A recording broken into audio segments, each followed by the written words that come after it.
আজ 23শে চৈত্র, ইংরাজি 6ই এপ্রিল, শনিবার।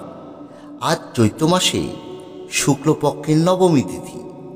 এই দিনেই ভগবান বিষ্ণু রাম অবতারে অযোধ্যার রাজা দশরথ এবং রানী কৌশল্যার সন্তানরূপে এই ধরাধামে আবির্ভূত হয়েছিলেন। আর সেই ঐতিহ্য মেনেই আজকের এই দিনটি রামনবমী উৎসব হিসেবে পালন করা হয়। আজ যদি আপনি রামনবমীর ব্রত রাখতে পারেন তাহলে অতি উত্তম।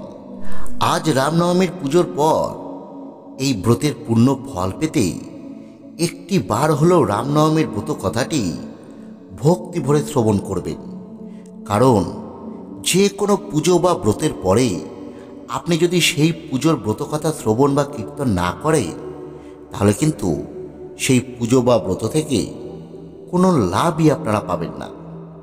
আর কোনো কারণে আজ যারা ব্রত রাখতে পারছেন না তারাও যদি আজ ভগবান রামের উদ্দেশ্যে একটিবার ভক্তি ভরে প্রণাম করে আজ ছাড়াটি দিনের মধ্যে যে কোনো সময় এই রামনবমীর ব্রত কথাটি শ্রবণ করতে পারে তাহলে রামনবমীর পুজোর ব্রতের ফল তারা অনেকাংশেই লাভ করতে পারবে। বন্ধুরা, আজ রামনবমীর এই মহাপুণ্যতিথিতে আপনারা রামনবমীর ব্রত রাখুন আর না রাখুন, আজ সারাটি দিনের মধ্যে অবশ্যই একটি বার হলেও শ্রবণ করুন এই রামনবমীর ব্রত কথাটি। তাহলে আসুন বন্ধুরা, আর কথা বেশি না বাড়িয়ে আমরা এবার শ্রবণ করি শ্রী শ্রী রামনবমীর ব্রত কথা। রাজা দশরথের যৌবনকাল প্রায় শেষ হয়ে এল, অথচ তার কোনো সন্তান হলো না। বংশরক্ষা হয় না দেখেই রাজা দশরথ খুবই চিন্তায় দিন কাটাতে লাগলেন। শেষে তার কুলপুরোহিত বশিষ্ঠদেব রাজাকে বললে তার স্ত্রীকে সঙ্গে নিয়ে শিব দুর্গার মন্ত্র জপ করতে। এরপর রাজা খুব নিষ্ঠার সঙ্গে ওই শিব দুর্গার মন্ত্র জপ করতে লাগলেন।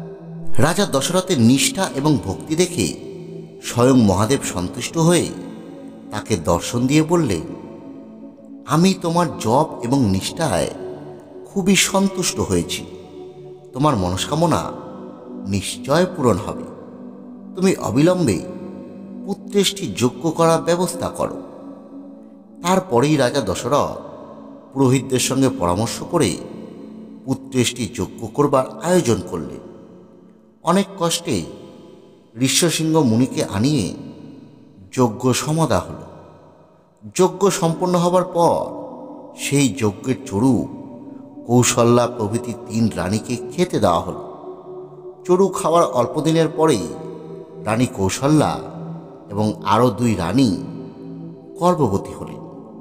তারপর 10 মাস 10 দিন যেদিন পূর্ণ হল সেই দিন ছিল চৈত্র মাসের শুক্লপক্ষের নবমী তিথি।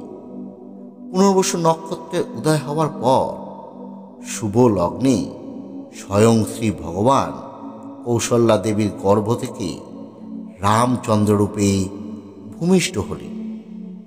অতি পুণ্যের দিন সেদিন। এই উপলক্ষে রাজ্য জুড়ে উৎসব লেগে গেল। অতি পুণ্য দিন বলেই চৈত্র মাসের শুক্লপক্ষের নবমী তিথির এই দিনকে রামনবমী তিথি বলা হয়। রামনবমীর দিনে উপোস করে থেকে পিতৃপুরুষের উদ্দেশ্যে তর্পণ করে তারপর ব্রতকথা শ্রবণ করে জল খাওয়ার নিয়ম। যারা এই ব্রত পালন করে তাদের জীবনে কখনো কোনো প্রকার সমস্যা থাকে না। তার জীবন থেকে সকল প্রকার দুঃখ, কষ্ট, হতাশা হরণ করে স্বয়ং শ্রীহরি। বন্ধুরা, আমাদের উপস্থাপনা আপনাদের কেমন লাগলো অবশ্যই কমেন্টে জানাবেন। আর ভিডিওটি ভালো লাগলে লাইক করবেন এবং অন্যদের মধ্যে শেয়ার করবেন। ধন্যবাদ। সকলে ভালো থাকুন।